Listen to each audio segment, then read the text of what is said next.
నమస్తే ఫ్రెండ్స్. నేను మీ doctor Kanchan Lakshmi. Care herbs Ayurveda clinic Panjagutta. Welcome to our channel. ఈరోజు మన వీడియోలో ఓరల్ సోరియాసిస్ గురించి అంటే నోట్లో వచ్చేటువంటి సోరియాసిస్ గురించి తెలుసుకుందాం. సోరియాసిస్ అనగానే జనరల్‌గా అందరి పర్సెప్షన్ ఏంటంటే అది స్కిన్‌కి సంబంధించిన ఒక వ్యాధి లాగానే అందరికీ తెలుసు. సో, ఎవరికైతే పుస్టులార్ సోరియాసిస్ ఉంటుందో అంటే చీము గడ్డలాగా ఫార్మ్ అయ్యేటువంటి సోరియాసిస్ ఉంటుందో, వాళ్ళకు ఆ ట్రిగ్గర్ వల్ల ఈ ఓరల్ సోరియాసిస్ వస్తుందని మనకు కొన్ని రకాల స్టడీస్ వల్ల తెలుసుకోవడం జరిగింది. దో ఇది అన్‌కామన్ డిసీజ్‌గా ఇది విరివిగా కనిపించని డిసీజ్‌గా మనం ఓరల్ సోరియాసిస్‌ని అనుకున్నప్పటికిని, ఈ పుస్టులార్ సోరియాసిస్ పేషెంట్స్ కొంతమందిని ఈ ఓరియల్ సోరియాసిస్ అనేది చూడడం జరుగుతుంది. లక్షణాలు చూసుకున్నట్టయితే ముఖ్యంగా క్రాక్డ్ లిప్స్ అంతా పగిలినట్టుగా ఉండడము, అందులోంచి రక్తం కారడము, ఏదైనా హాట్ వస్తువులు తిన్నప్పుడు బర్నింగ్ సెన్సేషన్ లాగా అనిపించడము, చీక్స్ లోపల అంటే బుగ్గల దగ్గర రెడ్ ప్యాచెస్ లాగా, బ్లిస్టర్స్ లాగా అనిపించడము, నాలుక మీద రెడ్ ప్యాచ్ మరియు యెల్లో ప్యాచెస్ లాగా వైట్ బార్డర్ ఉండేటువంటి ప్యాచెస్ లాగా రావడము, ఇవన్నీ లక్షణాలుగా చెప్పుకోవచ్చు.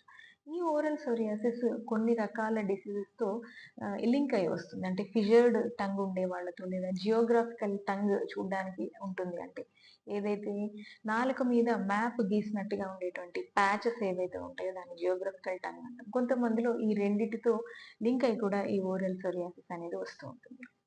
సో, మనకు నిర్ధారణ చూసుకున్నట్టయితే ఎవరికైతే చర్మం మీద మనకు లీజన్స్ ఉండి ఈ లక్షణాలు కనిపిస్తాయో, అప్పుడు మనం ఓరల్ సోరియాసిస్‌గా నిర్ధారించి, ఈ చికిత్స కూడా చర్మం మీద ఉండేటువంటి సోరియాసిస్‌ని కంట్రోల్ చేసేటువంటి మెడిసిన్స్ తీసుకోవడం ద్వారా ఈ యొక్క ఓరల్ సోరియాసిస్ అనేది కంట్రోల్ అయిపోతుంటుంది.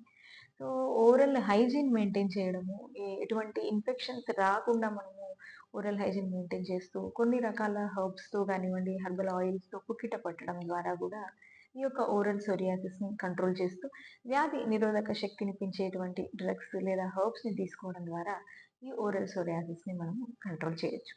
మీకు గనక ఈ వీడియో నచ్చినట్టయితే తప్పక మా ఛానల్‌ని సబ్స్క్రైబ్ చేయండి. మీకు తెలిసిన సోరియాటిక్ పేషెంట్స్ ఉంటే మా వీడియోని వాళ్ళకి షేర్ చేయండి.